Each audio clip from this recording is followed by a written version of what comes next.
Good evening, ladies and gentlemen. My name is Noct and this is Disco Elysium. So, what did I want to do? I need to check my notes. 2 signatures for Everard. I might lie about it. Ask about Ruby in the village, working class husband. Okay, you know what? I'm gonna check the fishing village again. Or... I saw you poking around in Lady Driver's lorry. She in trouble? No trouble. She's going to be fine. Actually, there's going to be an investigation. It's that bad. Man, what should I do? What should I do to help her? The last thing we need is more civilians involved. Yeah, maybe I should just keep my head down and work on my rhymes while I can. What's the plan with those rhymes anyway? Oh, you know. Tommy Leham's gonna be a musician. Sprechgesang, but with beats. I've got a lot of free time on the road to hone my craft. The correct grammar is Tommy Lahom.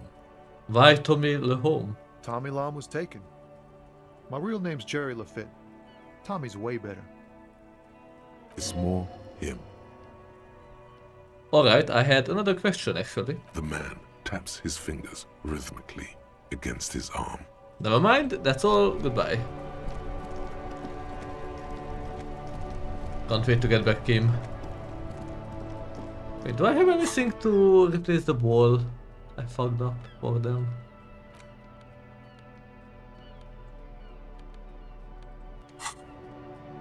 I don't think my die would be good enough.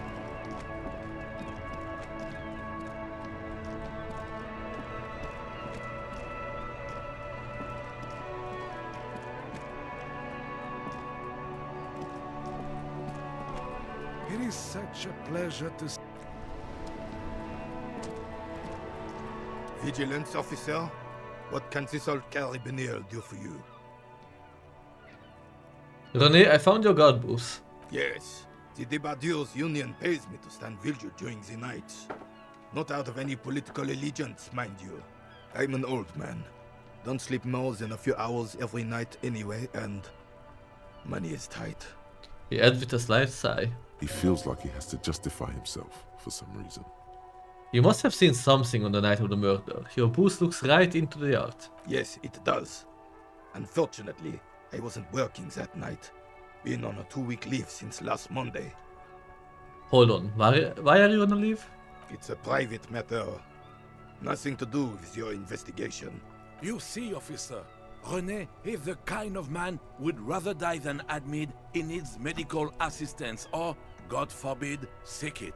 A real man's man is just gonna ride it out. So he's sick. I'm fine, goddammit. Mind your own business. It's nothing. Just got to cut back on coffee. So who was working your shift that night? No one. The bus has been unmanned since last Monday. There's no other guard. It's just me. The container yard has been unguarded for a week. Yes. It's not actually an issue. I mean... Look, officer, the container yard doesn't actually need a guardsman. Never had one before René. Monsieur Claire had that booth built specially for him. It's mostly decorative. What? Mostly decorative. The possibility of someone being in there is enough to discourage any ill-minded individuals. He tries to argue. Evrard created this job for René because he knows the Royal Carabiniers' pension of honor and PTSD isn't something a man can live off. A decorated Kingsman collecting tear reflects bad on the whole neighborhood. His words. Interesting. Why did he do that? I mean, would he really look out for the community? He didn't really give me that vibe, but it doesn't make any sense to build that whole guard post for René. Everyone gets it. Big guys looking after the small and everyone working together. I love it. Such dependency only weakens a man further. Do or die, there is no middle ground. René is but one man. We need a program. Get all the elderly back in the job market. Keep folks motivated. René should rent out his services, invest the profit, get a few more guys, expand and repeat. Wage work is a dead end.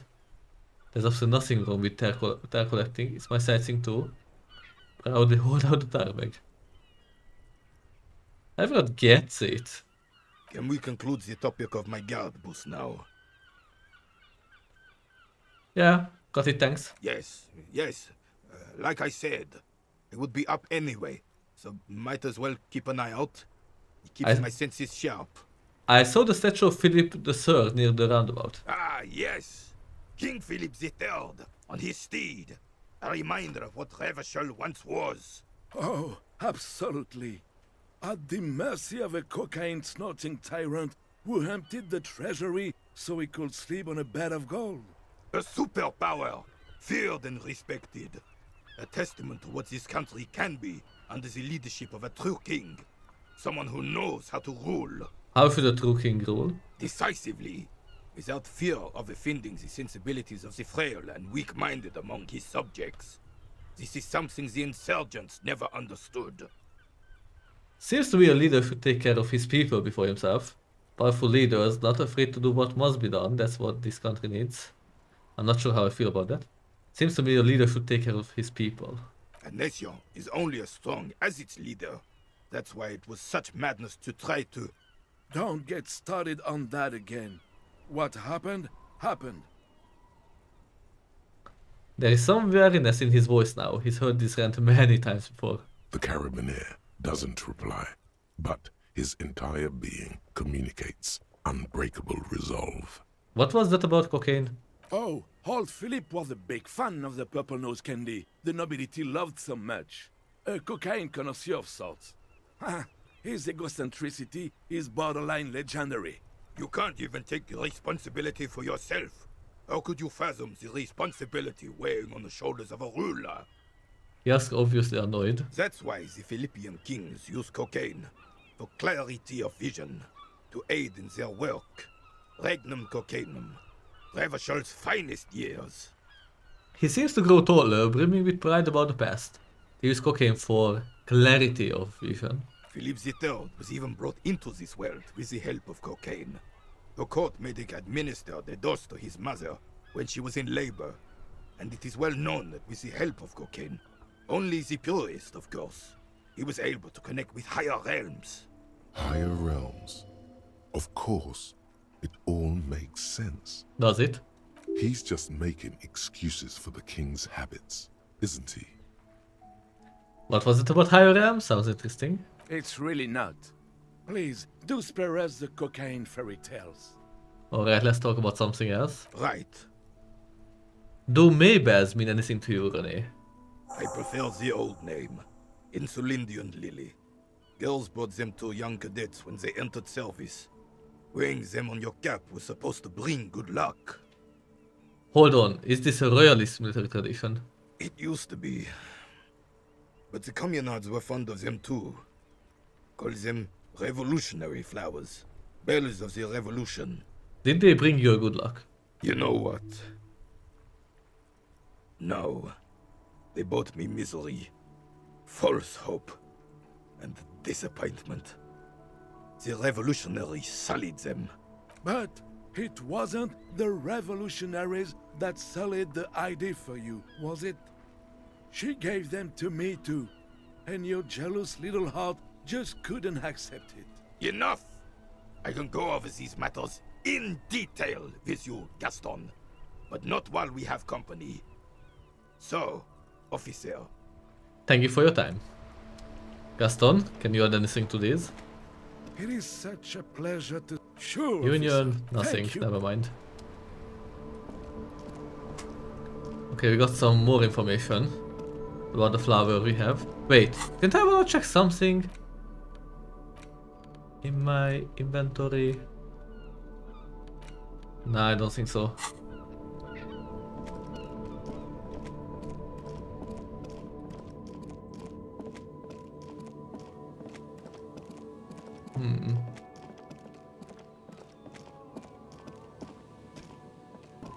I wonder if there's anything here now. A day passed and Kim is not here. Maybe I can find something on my own. No. Still nothing. A cold breeze is enough to make the wall planks creak. I thought maybe I will find something. Seems like I was wrong. Oh, she said something new. I did not realize at first. The waves are beginning to die down. Look at those little bastards. Simmer down, bastards. Why does she care about the waves so much? What is it with you and those waves? What is it with waves and fishermen? We need to be out there with them, fishing, making a living. So I asked them to accommodate me. But until that happens, I can try to assist you the best I can. So, what will it be, officer? Idiot Doom Spiral over there needs his jacket. Have you seen it? Remarkable. That one already lost everything else, and now his jacket too. It's a good thing, too, that he has an actual police officer looking for it. Good old Doom Spiral. Upper management to the core. That's odd. Is she actually impressed? I'm just trying to help out a stranger in need. No one plays Johnny Jacket. I find it, I keep it. I'm collecting evidence to charge him with petty theft. I don't really know why I do things. Everything just happens to me. Aye. We all feel that way sometimes. Sometimes I wonder if I'm the protagonist, even in my own life story.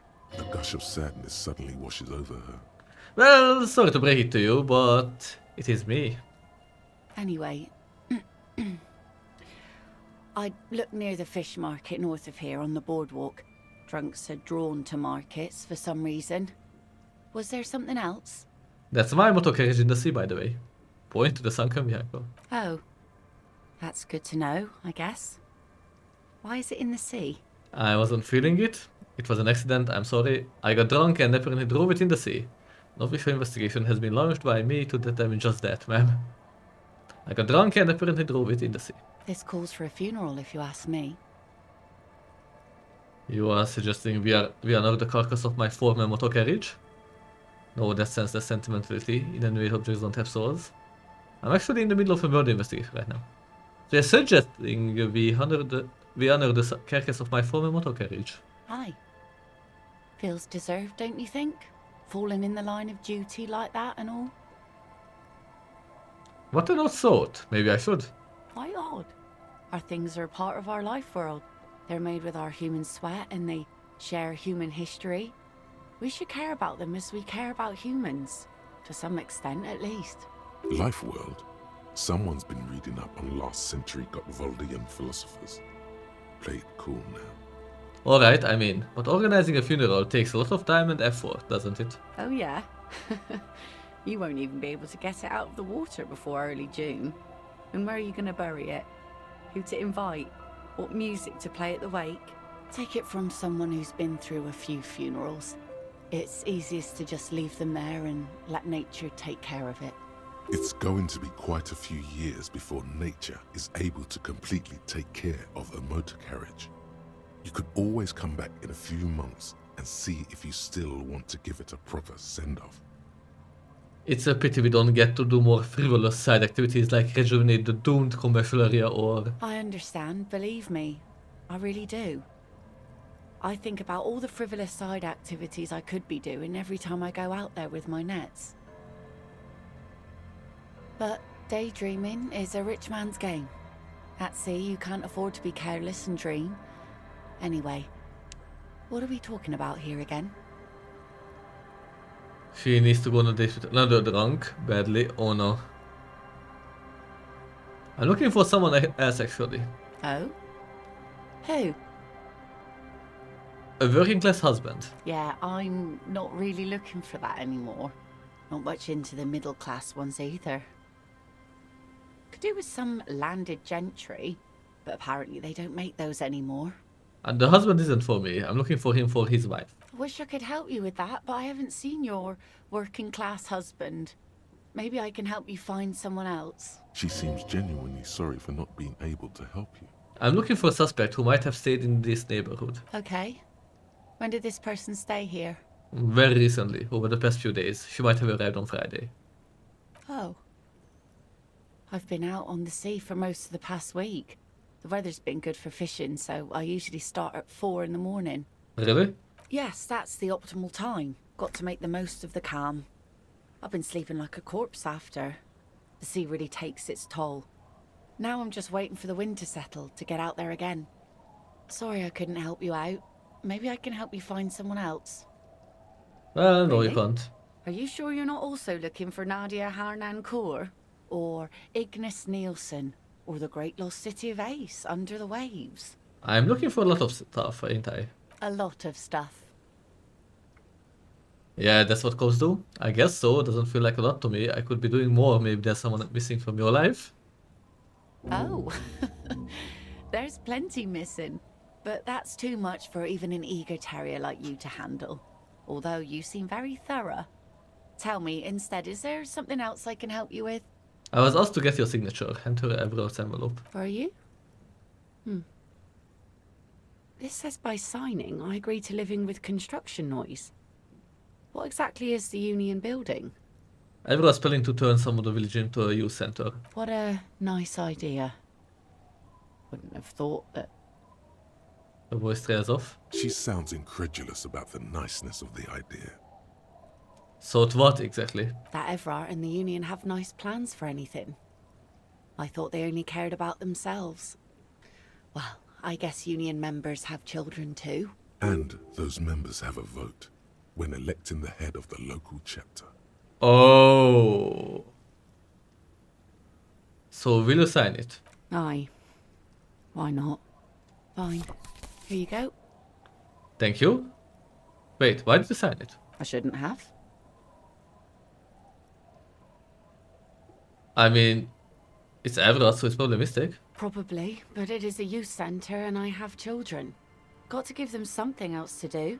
They're cute and small now, but they're growing up fast. I had my first drink when I was 11 because I was so bored. Makes sense. Anyhow, you also need Isabel's signature. If it's a bad idea, she won't sign. You'll find she's a tougher nut to crack than me. Sound logic. Division of labor. She leaves the skepticism to the skeptic. Sounds like Isabel is the leader around here. She needs to go on a date with another drunk. Be seeing you. Ooh. The planks creak beneath your weight. Who are you? I'll just keep the Corda Lacey in the channel, if that's okay. It's too shallow near the pier. She wins the mooring line around the post. Hi, ma'am. And it's a jetty, by the way. Of course. Jetty. I prefer a good jetty to a pier any day. Jetty? Something about the way she says it makes you want to sing. Jetty. Oh, jetty. She responds mournfully. It's good to see you here, Detective. I only just arrived myself. What brings you here? Nothing, really. I've had my eye on this jetty for weeks now, so I decided to investigate it personally. This cluster of buildings isn't on any of the official maps, as far as I can tell. That. And she's also keeping an eye on you. Have you been spying on me? Spying has such a negative connotation. I did track your progress along the coast, however, and decided I would be better able to assist you from here. Then there's the matter of that little scamp in old lady clothes. She threatened to paint the cordelate she read. Like blood, you see. Well, I like it the way it is. White. What is this? Destruction of property? Hooliganism? Elder abuse? And who is this scamp, anyway? Who is this scamp? Want me to look into it? No need. Lillian and I are getting on much better. For one, she appreciates the concept of rent. How do you like it here? How do I like it? She casts her gaze towards the village. Slush melting on the cinder blocks. Construction work left half finished 10 years ago. Water drips down eaves of Eternite. The jetty below her feet creaks to the tune. The smell of salt and dog shit in the background. It's pornographically poor. The street has no name. All the men are dead or missing. And is that the carcass of a motor carriage over there? She squints her eyes. I'm surprised that woman hasn't put me to the sword yet. Maybe she will. You should ask your questions while you can. Dark eyes, Survey the coast leading up to Martinez. Dull grey metal rests in her scabbard. A sword. The wind is too loud for her to hear. All right. Politics time. Let's react. Real men. Real politics. Real thoughts in your head. You're right to be scared. This is all your fault. You're in no danger. The working class have no idea what's happening to them. Try not to be scared. This is just how the real city looks. The place is doomed either way. This is how the real city looks. Oh, I'm not frightened, officer. I'd never... She leans against the railing, looking up at the grey sky. Have I told you how they discovered this place? The wind picks up. Her raincoat flaps in the gust. You mean the fishing village? No, they're in Sealindian, Isla. No, you haven't told me how they found it. Well, your condition has left you no worse off than most of these people. The literacy rate is around 45% west of the river. 50 years of occupation have left these people in an oblivion of poverty. 45% is around where I operate. Things are getting better, so. I knew you would sympathize. Most Revacholians will never know what this place means. Our home. This island of matter. Or why they were ferried over in the first place. Remind me to tell you one day. She colors the Now, scarf around her neck. How can I assist you in this new location? Tell me now, I have time. I hear you have singled out a suspect and are in pursuit. This is cause for cautious optimism. I would not want to delay you. This story she will tell only before she leaves Martinez, at the very end of her stay. Maybe there is something else I can assist you with, while you're hot in pursuit? Show her your badge. I found my badge, by the way. I love you did. She inspects the piece of blue plastic, her eyes scanning from left to right. She is memorizing your badge number.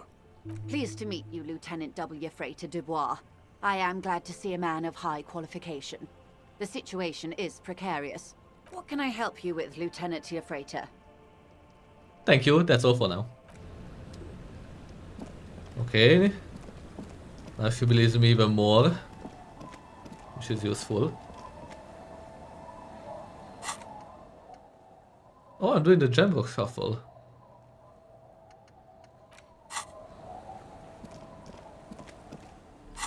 Wait, what?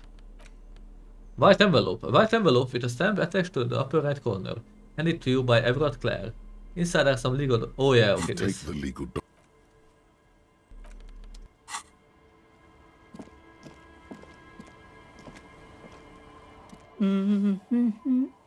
The woman next to a bucket of courses hums an odd melody. Her eyes are closed. You're not sure about the melody, but it might be South Samaran, possibly Sigayan, also known as the apricot sujunti. Welcome to the fishing village. Please lean in closer. I have cataracts. If you can't see, then how did you know I was here? I still have a golden ear. Come, come. She beckons you towards her.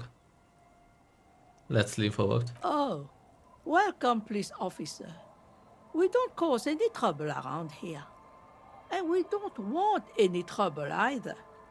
We are cops, we are hellraisers. Click, click, bang, bang. I'm a cop. I don't cause trouble, I take care of trouble. Oh, of course. Last time we saw you around here was 12 years ago. You also came to take care of trouble then. Wish you did. But still, in Martinez, you're considered an ill omen. Wait, I've been here before? No, not you personally. I meant the RCM. Some of the men got into a fight. One of them killed another. Locked himself in that woodshed over there. She points to the building behind her. He was brooding, needed some help opening the door. You got it open for him and took him to think about what he'd done in a more secluded place. Somewhere more quiet. She says it as if he was on some kind of spiritual retreat. What kind of an ill omen are we talking about? Oh, the usual. Dark tidings. Black hound. That's you, all right. A black hound licking your own heels. If I'm considered an ill omen, why hasn't anyone told me that? I am an ill omen, alright. You're still welcome here as long as men with guns aren't chasing you. And maybe even then, because that's the kind of fishing village we've built. I'm sorry there's not a lot of room to park the motor carriage, and not a lot of houses, or a lot of people. My kids are long gone, searching for treasure. So are others. Ah, look at me ramble on. What brings you to us? Have you seen a red-haired woman named Ruby around the coast? Nay, I haven't seen anyone lately. Okay, but do you know who I'm talking about? This is my little cinder block town. I know what goes on around here. She's being evasive. She knows something. This is like when that man locked himself in the woodshed. We just need to have her come out. No, it's not like that, man. With him we called you. Right now, you just arrived by yourself, like a raven plucking at the window glass. I see, you know something, but you have decided not to tell us. There's not much to tell. People come and go. Now, was there something else? Ruby was here. You know it. You need to look into these shacks, especially hers. Where could someone stay around here? Stay? Most people here are trying to leave. That said, if lodgings is what you're looking for, I've got a free room in the shack. Oh! Her soapy thumb points to the building behind her. How much is it? I won't charge you for it. Take it as a gesture of goodwill from the village to the RCM. Thank you very much. I have somewhere to sleep. Wait, hold on. You are just giving it to me?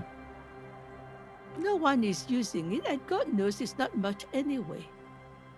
You can stay there. Thank you. There's this guy, God, who makes me give him money every night just so I don't die out in the cold. That's exactly how they get ya. That's why we built our own cinder block houses on the seaside. So we don't have to give money to those crooks. We might not look like much, but they are ours. Why? Wait, why isn't anyone using the room? My kids grew up and left like they do. The house is long empty now. I live in the small side attachment. It's easier and cheaper to keep warm. One more time. I can just have the room. You got yourself a tenant. Get keys to your new home. Don't make an old woman regret opening her house to the place. A key appears from under her apron. She hands it to you. What is in this fishing village? Just us. It's barely a village anymore. We almost don't exist. What do you mean? This is pretty much a non-place. A gap. A blank spot on the map. Just a cluster of nameless shacks on a nameless street. The place is so pornographically poor, it's not even funny. There's got to be something here, tell me. Over there, you can find more of the same. Shacks and trees growing wild. That's the pox. The box? What's that? An old military hospital and its surroundings. Or it used to be, during the time of the suzerain. After the war, it was turned into a goodwill hospital for shell-shock veterans and folks looking for some quiet in the old sanatorium gardens. Now the area is crisscrossed with nameless streets and makeshift cinder block houses. Shacks as far as the eye can see. What happened to the hospital? The goodwill ran out. The staff left and the place was shut down. It's long gone by now. This place is pornographically poor. The lack of wealth is the one thing we've got in abundance. That doesn't make any sense. It's okay. What matters is we are still around, still living our lives. Even in pornographic poverty, we make do. At least those who remain. She falls silent and turns to look over her shoulder, as though looking for someone. There's nobody there. Who else lives in this village? Well, there's Lillian and her kids. A few new folks live in the house to the east. But She they're also had- away right now. And then there's the drunks. Not a pretty sight, but there's little we can do about it. Home is home, even for them. I met Lillian and her kids already. Lillian is tough. Tougher than the men here, at least. If it wasn't for her and the kids, this place wouldn't have a spark of life left. I think I also met the drunks. I'm sure you did. Nature keeps them in rotation. A new face pops up every now and then an old one disappears and is forgotten. This is who we are. Is there a way to make a little money around here? Here, for you? No, officer. The only money we have here is some coins the drunks tried hiding from their women and then forgot about. Under carts, boats, in little boxes. It's not hard to find. Alright, there's another topic I would like to address. She nods, rinsing another piece of cloth. Do you know anything about the lost jacket? What do you want with a lost jacket? That's for me to know and you to find out. There's Honorary retrieving those things. One of the drunks lost his and I agreed to look for it. He probably pawned it for booze and then forgot about it. You know how drunk men are? Are you getting a reward for it at least? No. What? You're fetching someone's missing laundry free of charge? Do you not have anything better to do? I just need to be needed. None of my business, either way. How you spend your hours is up to you. Anyhow, you might ask Lillian if she's seen anything lately. That girl's got a way of attracting lost and broken things. Tell me about yourself. Who exactly are you here? Me? No one. Just an old washerwoman. Mother called me Isabel, if that's what you're asking. And my married name is Sadie. Now it's your turn, Mr. My name is Rafael Ambrosius Costo. Your parents must have had big plans for you. Wonder if you measured up. The question must be prompted by your sloppy posture. Straighten your back, man. What further down the coast? Not much. There's the abandoned church, the DeLorean Church of Humanity. It's been there since before my time, even. Why is it abandoned? Some things just don't fly, officer. Look around. Who'd go to church here? They built it 300 years ago. Must have been nicer then. The ecclesiastes have tried to get things going there, but things just keep happening. Crime, accidents, other things. The place never stays open. It's a pity. It used to be such a nice church. She's not telling you all she knows. Keep her talking. I get the feeling you are leaving stuff out. What else is going on? Well, there's that music. Music from across the sea. It started a few days ago, and now it's blasting even through the nights. And now, suspicious-looking people are sneaking around the church. I don't like that. Makes sense. Those would be the dance music enthusiasts in their tent. What else is on down coast? Before you get to the church, there's some ruins, an apartment complex, or some kind of electrical plant. Run-down bunch of houses, empty. Which is it then? Apartments or electrical plant? I don't know exactly. A pre-war place. It used to be something. Before the war. I wasn't here then, you know. Was born in Samara. Anything else of note? Of note? The old fish market up on the boardwalk.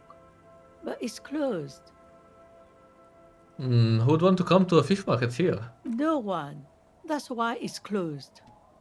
It was once a bustling place, back when I was young, and so was everyone else. Now, what catch we do bring in goes straight into a lorry for the Delta or somewhere else. That's it? There's got to be more along the coast. What?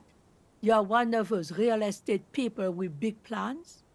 If you want a development opportunity, you can check out the abandoned building over at Land's End. Used to be a supply depot, we think, sending goods and ammo across the bay. It's jammed shut though. We tried to get in, see if there was anything to sell or scavenge, but it's impossible. And now you know everything there is to know about this coast. She drops a bar of soap into the bucket with a splash. I was asked to get your signature and her envelope. Eh? What's this about? Come Still- now, I can't read all this scribble. Tell me what it says. Everyone wants to turn part of the village into a little youth center. Huh. I might be half blind, but it looks like part of the village is gonna be a street. The best part. The part we need to get out of our houses. I see Lillian's name is already here. The girl is too trusting. Either way, I won't sign union papers. What do you have against the union? I've seen it all before. You think they've got our interests at heart? Rich men are always selling poor men promises they never plan to keep. She pulls a dark red rag out of the bucket and puts it back. Then the poor get pushed out of their homes and the rich get a little richer. That's the way it goes. So, no, I don't trust the fat man, and neither should you. Well, I definitely don't trust him. In her mind, the Union is right-wing because Everard is fat. It's that simple, and there's no changing it. She speaks with the authority of a leader. Hers is the final word around here. Okay. Does that convince her? It's really in her best interest to listen to you. You know how the world works. Signator, I will have the RCM turn this place upside down. We are gonna find something. Perhaps some financial compensation would change your mind? Cops bribing citizens. Doesn't it usually go the other way around? He doesn't wait for a reply. Do you know who takes the cream off these deals? Real estate developers, construction companies, restaurant owners, Claire's accountants in La Delta. Have some integrity. You're an officer of the law, not some fat slug's corrupt little crony. Thank you. It's You're okay. right. She's emotional right now. Keep at it. We're her out. Goodbye. I'm off. The Jamrock Shuffle.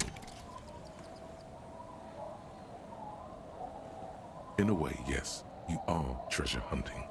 Most officers from Precinct 41 do what is called the Jamrock Shuffle, cracking open containers. Most of them are from Jamrock or Coal City, the poorest parts of Revachol, that also overlap with the network of royal catacombs called Le Royaume, just beneath the streets. As children, you would all go underground, hoping to find treasure, and come back with a rat's tail or a used needle. That playful curiosity must still be in you. Who knows, maybe one day the Orbe de Montagne, the Holy Scepter, and the Cocaine Skull will all be yours. That's the bonus. Find better loot in locked containers. That's not bad. I want to check out the drunks because I just realized that I think the sleeping one is the missing husband. Uncle. Wake up. There's no waking him from Never mind. Wait, I can go this way too. a drop in temperature, an easy flow of air, an empty street. Before you, a thoroughfare unjammed with lorries. No more drivers smoking on hitch steps. Just silence. What did the smoke smell like? Chemically sweetened. Across the road, a forgotten bus stop. Corrosion has opened a hole in its roof. An elm tree watches over the building. Its branches are dripping with rain and snow. The road is smooth and motley. Craters filled with a black asphalt. The asphalt, first laid, is grey already. A row of tenements are under construction in the distance. Who are the people who live across the road? A tub warm with water, white with soap. A man bathes while radio waves transmit the lottery numbers. 4, 18, 21, 4, 1. A modern washing machine rattles a drawer full of silverware. What about the bus stop? Number 312D. Young girls used to come here, huddled up, hoping for more warmth than their thin coats give them. The bus took them to school. It has not run for 8 years. There were not enough girls to sustain its cost. What about the road? Craters pocked the surface. Children played in them until heavy trucks full of black pitch rolled in. The landowners have filled the craters with money. It is a vital artery of the flow of trade. There's one bump on the road. A dead dog lies flat about 200 paces away, right at the turn. A dead dog. Tragedy comes from the wheels of a fast RCM vehicle, hurrying to work. The cold washes over you. The sound of the sea has grown distant. That is enough. The wind moves the aerosol. A detective stands behind the boom barrier. A breeze moves a curl of his hair. Okay, so I can't go this way. That's good to know.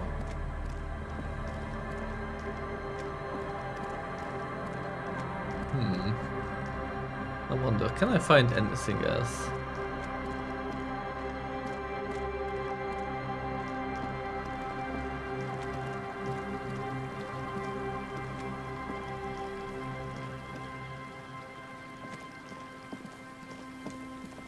Oh, I found something. Money, nice.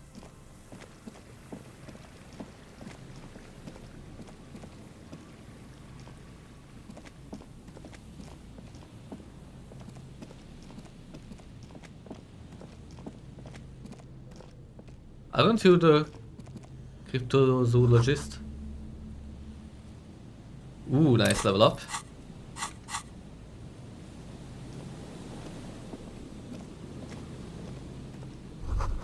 The soggy log smell of ignition fluid, still they won't light up. It's almost impossible to get a fire going on this near the ocean. Here we go. Nice and easy. No way out, little guys. Not out of this gem. There's a cylinder on the ground in which the man is arranging some netting. It looks like some kind of trap. He notices you. Who's there? Oh, the police. Hello, officer. Is that the police? Why are the police here? Gary the crypto-fascist. Don't worry, Gary. I'll handle it. You must be Morel, the cryptozoologist. To what do I owe the pleasure? That's sarcasm. He takes no pleasure from your appearance. You don't seem too happy to see the RCM. Oh no, it's all right. I'm just busy. What's this about?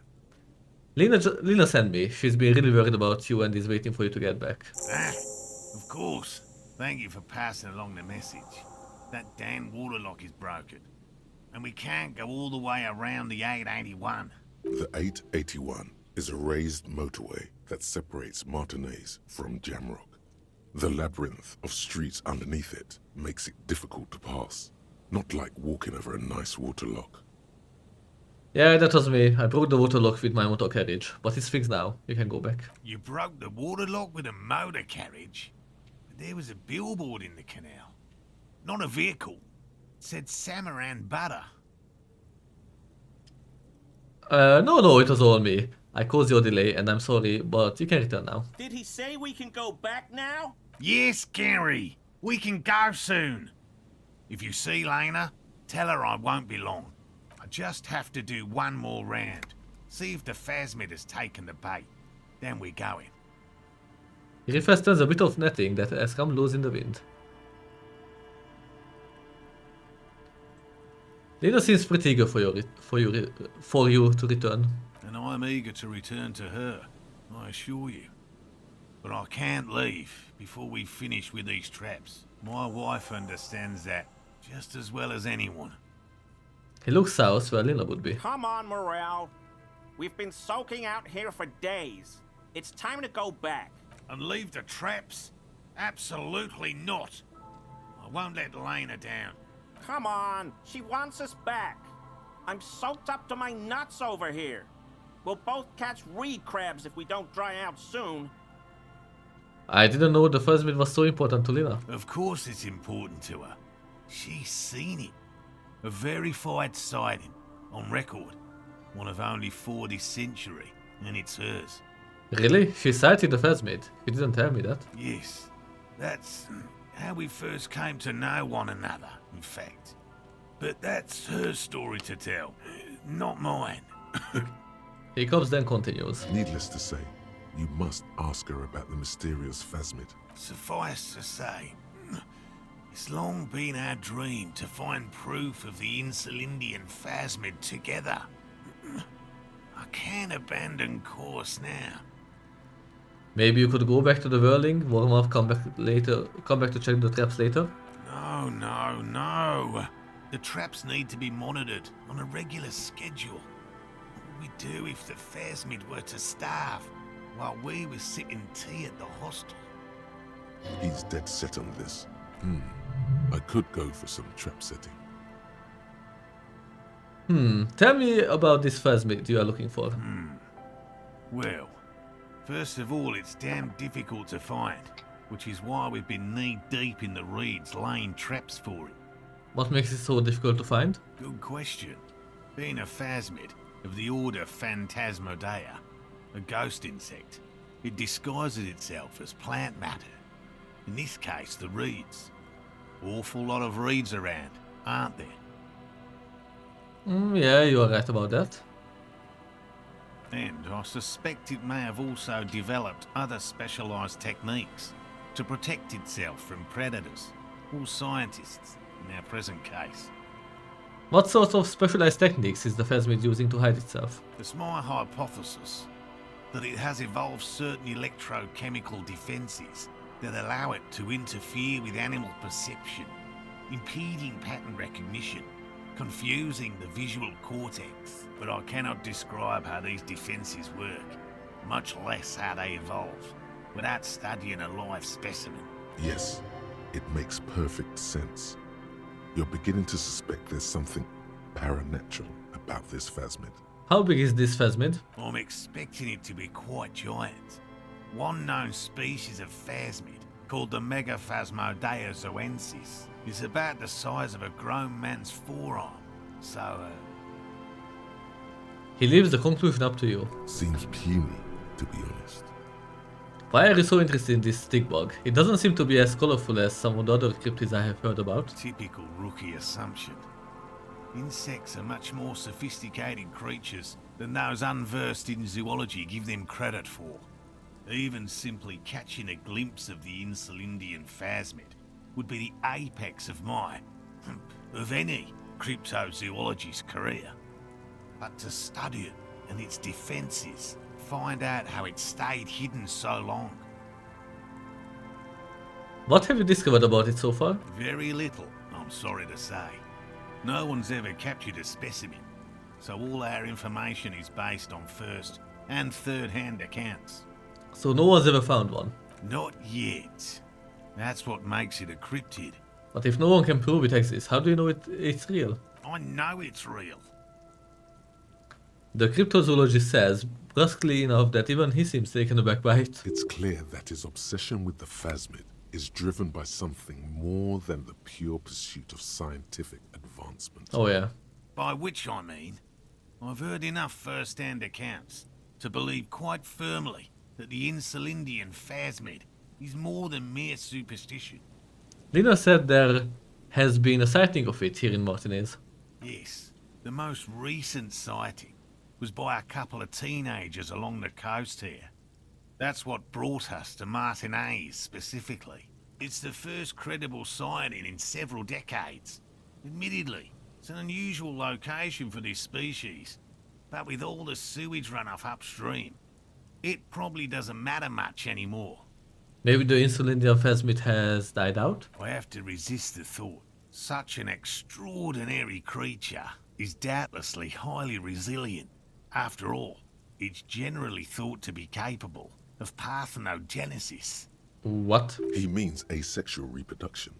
The females of the species don't need to mate to produce viable eggs. This makes it easier for a species with a small population to survive. Females reproducing without males, a travesty, a crime against passion and common sense. This arouses no special feelings in me. That's pretty clever. Yes, the Insulindian Phasmid is a very clever insect. That's why it's so damn difficult to catch. But as a scientist, I'll try my best to remain dispassionate. I'm looking for a suspect. Have you seen a woman with red hair who seemed to be on the run? I'm afraid not, officer. I've been busy digging around in the reeds for days, looking for signs of insect activity. I'm less interested in mammalian concerns, to be perfectly honest. How did you become a cryptozoologist? I've just always liked animals and puzzles. Searching for cryptids is a bit of both. So you are living your childhood dream out here. It's not child's play, just because I have to traipse through the mud every so often. Why not just be a zoologist? Real animals are puzzling too. Real. I know you think one is a respectable profession, while the other is superstition. Everyone does. Honestly, being a cryptozoologist trumps most of the garbage I have seen people do. My methods do not differ from other scientists. I simply draw upon a wider variety of evidence. And I have more hope that something truly surprising might happen. And has anything truly surprising ever happened to you? No, as I said, I have yet to catch a cryptid, although I have come close. Close enough to keep trying. What kinds of evidence do you use? Everything from forgotten regional lore to newspaper accounts, like the one that brought us here, to look for the phasmid. I keep a very open mind. He's interested in things that people believe that scientists don't. You think other scientists don't listen to ordinary people enough? Most establishment scientists only care about reputation and remuneration, not real research, and certainly not the truth. They're a cowardly lot, and both the field and basement archives can be dangerous places. So you have never discovered a cryptid? No. Very few cryptids are ever discovered, and not for a lack of trying. To stay hidden is a cryptid's primary quality. It's even in the name, cryptid. So how many cryptids have been found? Of the list of cryptids kept by the Cryptozoological Society of Chemnee, which is 4,082 items long, about 2,000 have been confirmed as hoaxes. 2 are categorized as confirmed discoveries. The rest are in differing stages of discovery, refutation, and data collection. Only 2 have been proven to be real. Yes, the Chateau Quan forest pygmy, who turned out to be an extinct species of primate, and a cave salamander from Grad, who is, honestly, quite unremarkable. It's in a zoo somewhere. We cryptozoologists are brutally honest with ourselves, more so even than the public. With cryptids, most cryptids are hoaxes or they are never found. That does not mean we should stop searching. Then the Insulindian phasmid will be the third. Indeed. He does not smile, If our just looks at you. expedition is successful, every paper in the world will report on it. From Revachol to Dushantu. It will be a zoological miracle. He has clearly done his math on this. There is no surprising him or swaying his opinion. Thanks for explaining that. Now about something else. Yes? Tell me more about these traps. Well, they may not look impressive, but Lena designed them quite cleverly, so I'm sure they'll do the trick. Lena designed the traps. Yes. How do the traps work? Simple. Attracted by the locusts, the phasmid crawls down the funnel and, having eaten its fill, can't get back out. At least, that's the intention. The net isn't a perfect solution, but we didn't want to use anything that might damage the specimen's delicate exoskeleton. What are you using as bait? Locusts. Nearly all known phasmids are herbivores, of course. But we've hypothesized that the Insulindian phasmid might occasionally prey on other insects. Inside the traps, a number of locusts crawl and tumble over one another in a tiny, chittering swarm. A meat-eating stick insect? Does it pretend to be the reeds as part of its ambush behavior? This seems unlikely. A carnivorous stick insect seems unlikely. Thank you for your opinion. We have also included plant material in the traps to satiate your skepticism. What will you do if these traps don't work? They'll work, I assure you.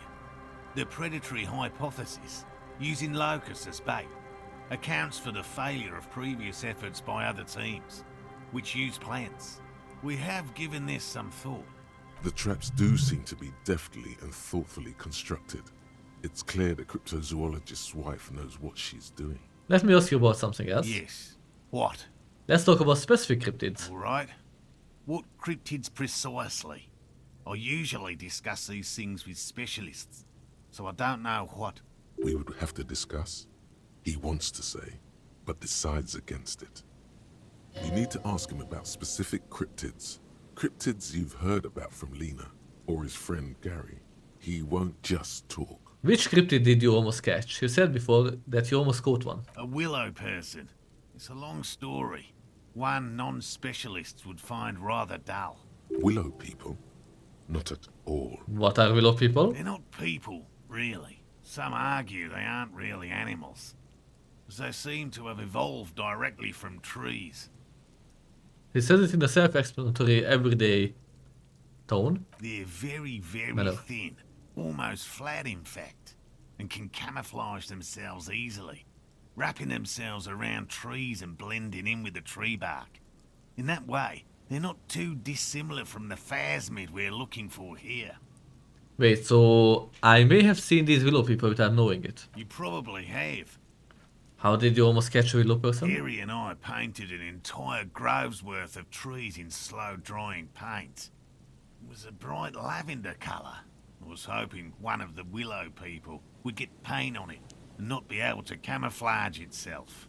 After waiting in hiding for hours, I saw a figure slip from one of the trees, a lavender shadow, dashing through the grove. And then? I chased it with a net.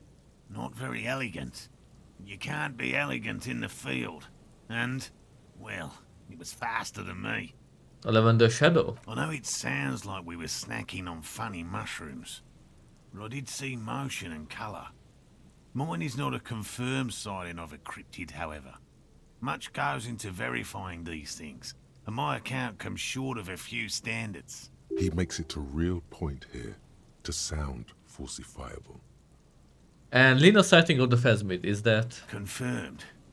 It's 100% verified and meets all the standards of an authentic cryptid sighting.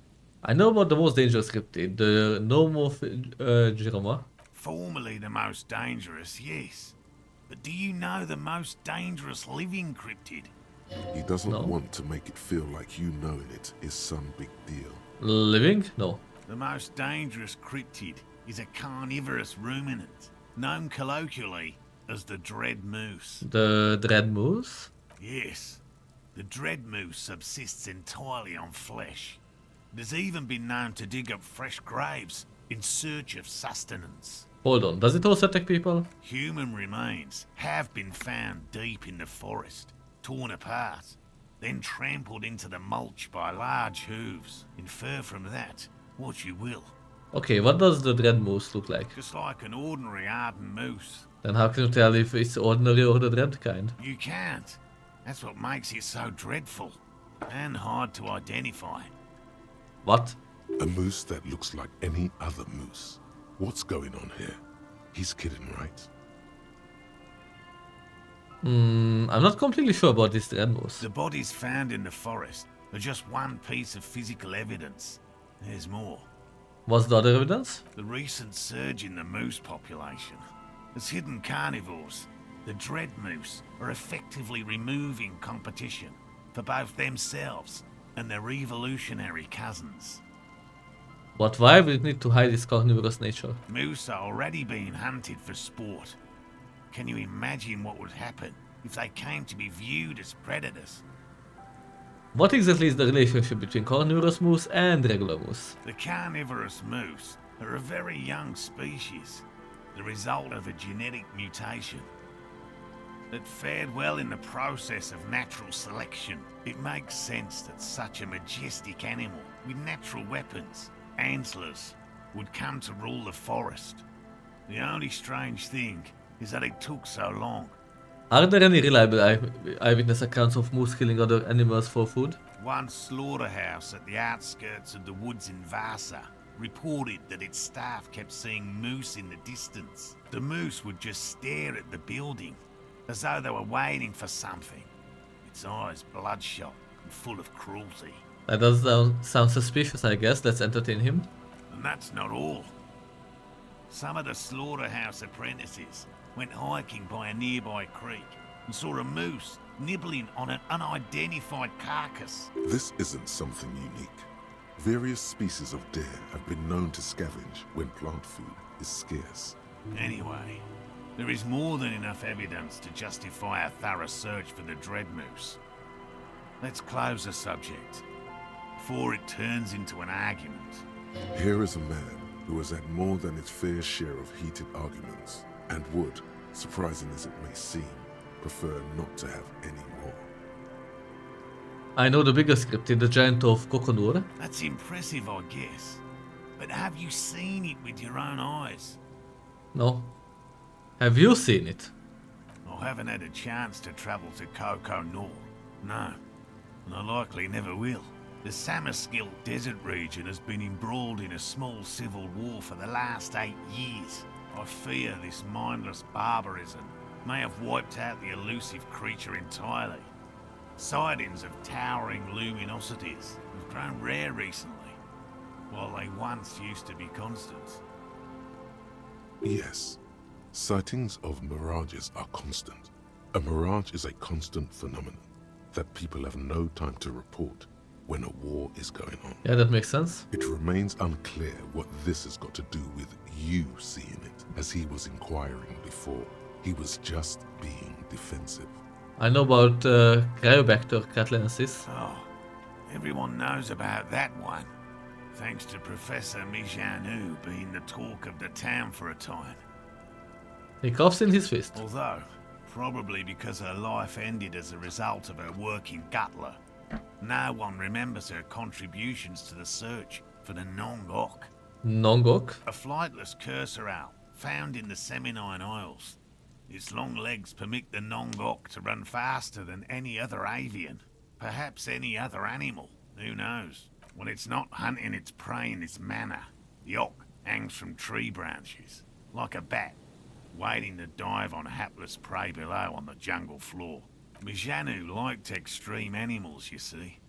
One of the few figures of the academic establishment I respect.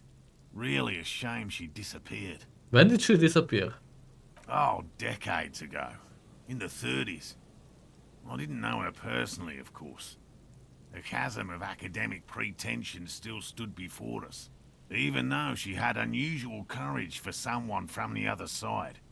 Just tell me about a cool cryptid, any cryptid. No offense, officer, but I'm not much of a pedagogue. I don't know what I would have done if Lena hadn't persuaded me to go back to field research. You should ask her if you want interesting stories. Me? I'm not a people person, unless you haven't noticed. And I don't make a good lecturer. My strength lies in field work and persistence. He brushes another strand of his hair from his eye. Enough tears then, let's change the subject. By all means. They're really match made in heaven. I will get going. Anyway, that was all for this episode. Thanks for watching, and we will maybe be able to catch the Fuzzmid next episode.